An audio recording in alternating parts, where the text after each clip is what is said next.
Жителю города Сухум Когоне Саиду Жоржевичу 1993 года рождения вменяется преступление, предусмотренное пунктом В части 2 статьи 158 Уголовного кодекса Республики Абхазия.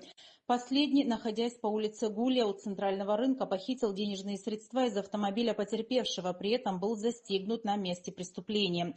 На требование вернуть чужое имущество подозреваемый повел себя агрессивно и, выражаясь нецензурной бранью, скрылся в неизвестном направлении.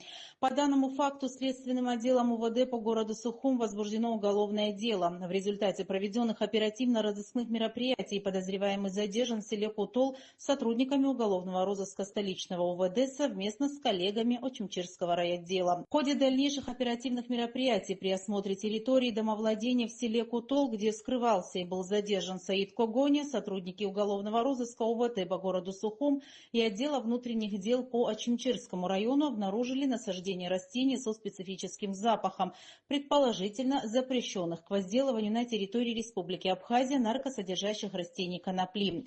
37 корней сотрудники милиции изъяли из почвы в присутствии хозяина дома и двух граждан, приглашенных в качестве понятых, и опечатали для последующей экспертизы. Во время проведения оперативных мероприятий во двор дома вошел сын домовладельца Когоне Алхаз, проживающий там же, который, имея при себе ручную гранату, угрожал присутствующим применением насилия, опасного для жизни и здоровья, с целью воспрепятствования законным действиям сотрудников милиции. Во избежание жертв сотрудники уголовного розыска покинули территорию домовладения Когоне, после чего, имея умысел на сокрытие следов вещественных доказательств, Алхаз Когоне совершил поджог служебных документов и изъятых корней растений и с места преступления скрылся. По признакам преступлений, предусмотренных частью 2 статьей 320 и частью 1 статьей 217 Уголовного кодекса в Республике Абхазия, в отношении Когоне Алхаза Андреевича 1983 года рождения прокуратурой Очимчирского района возбуждено уголовное дело.